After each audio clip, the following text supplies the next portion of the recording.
Let's take a little look at the outlook for gold. It's been an incredible short that we've had over the last several weeks. Let's dive into what we were looking at here.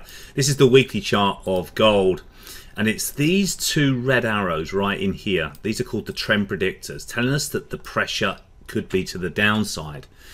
So if the bigger time frame's giving us heads up that we should be seeing a bit of a down move, we then need to go down to our smaller time frame for that entry signal. If you come into the daily chart here, you can see we had a down move one and then a down move here, which was a red pro trend system from a green. So we were looking for shorts. Entry was 1918, stop 1929.